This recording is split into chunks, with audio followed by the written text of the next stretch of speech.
আজকে বাংলাদেশে দলের অভাব না, কি বলেন, বহু দল, হিসাব ছাড়া দল।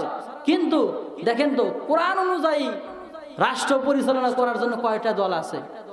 আমার ভাইরাম, আল্লাহ রাব্বুল আলামিন 85 আয়াতে যেটা বললেন, বান্দারে ইসলাম ছাড়া যদি অন্য কোনো মত, অন্য কোনো দল, অন্য কোনো আদর্শ, অন্য কোনো রীতি তুমি অনুসরণ করো, কিয়ামতের ময়দানে তুমি সবচাইতে ক্ষতির মধ্যে পড়ে যাবে। এবং এমনকি আল্লাহ রাব্বুল আলামিন এই জিনিসগুলো গ্রহণ করবেন না কশিনকালেও। এই সমস্ত বাতিলপন্থী দলগুলো, এই সমস্ত কোরআনের বিরোধিতা যারা করবে, কোরআন ছাড়া অন্যান্য দল যারা মানবে, সমাজতন্ত্র বলেন, আইনতন্ত্র বলেন, মানুষের তৈরি করা আইন দিয়ে যারা দেশ পরিচালনা করতে যাবে, যা মানুষের তৈরি করা আইন যারা মানবে, এদেরকে আল্লাহ রাব্বুল আলামিন গ্রহণ করবেন না। জোরে জোরে বলেন ঠিক কিনা?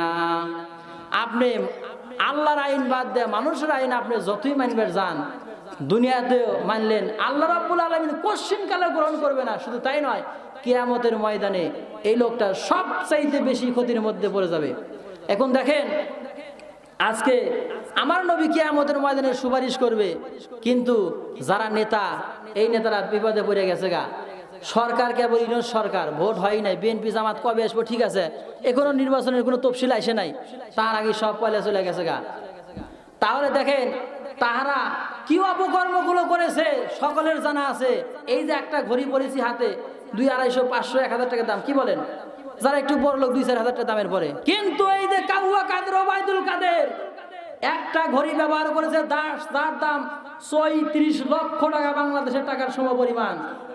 একটা কোট পরেছে, এই কোট 10 লক্ষ টাকা, একটা জুতা 9 লক্ষ টাকা একটা জুতার দাম। বাংলাদেশের মানুষের টাকাগুলো লুটপাট করে খাইতে খাইতে আর এই টাকার ভরে আর সইতে পারে নাই, কখন পালিয়ে চলে গেল কেউ টেরি পেল না, কি বলেন? মুসলমান ভাইরা আমার, যারা অপকর্ম করবে, যারা হালালে আরাম আছে, হারামে কোনো আরাম নাই, এই কথা সকলেই জানেন। দেখবেন এই গ্রামে কুকুরের বাচ্চা হয় কি হয় না, একটা কুকুরের 5-7টা করে বাচ্চা হয়, কিন্তু কোনো বরকত নাই, কখন হয় কখন মরে কেউ টেরি পায় না। কিন্তু আল্লাহ রাব্বুল আলামিন গরু হালাল করেছেন, মুসলমানদের খাওয়ার জন্য হালাল করে দিলেন গরু। এই গরু কোরবানির সময় সারা পৃথিবীতে কতগুলো লক্ষ কোটি কোটি গরু জব হয় কি হয় না। এরপরে 700 টাকা কেজি গোস্ত হওয়ার পরেও কিন্তু বাজারে বাজারে গরু জব হয়, জুমার দিন জব হয়, কিন্তু একটা জায়গায়ও কিন্তু গরুর শর্ট পড়ে না। বলেন ঠিক কিনা? এই যে গোস্ত আমরা খাই, জন্মের খাই কোরবানির সময়, কি বলেন, শর্ট পড়ে, কেন? বরকত আছে, হালালে বরকত, হারামে বরকত নাই। এই জন্য হালাল আমরা যদি করতে পারি ভালো কিছু, দেখবেন যে আমরা মারা যাওয়ার পরে আমার তো মনে করেন লোকটা ভালো আছিল, কি বলেন, বলবো কি বলবো না। আর যখন আপনি আকাম কুকাম করবেন, এলাকার লোক মানুষই আছেন না, ও মরছে না ভালো হয়েছে। কয়েকদিন আগে আমলিগের এক লোক মারা গেছে, অগ্নিকন্যা, নাম হলে মতিয়া চৌধুরী। বাপরে তার মশান, এত কঠিন বক্তব্য, পুরুষ মানুষ আপনারা পারবেনই না ওর কাছে। মারা গেছে, জানাজাত লোকই নাই, জানাজাত লোক নাই। পরে মনে করেন যে অল্প কিছু সংখ্যক লোকজন আসছে জানাজা করার পরে, তা আমরা ইমাম সাহেবরা জোট করেছি গোপনে গোপনে, এটা তো জনগণ কোয়া যায় না, কি জোট, যে এই সমস্ত নাস্তিক মারা গেলে আমরা জানাজা করবো না।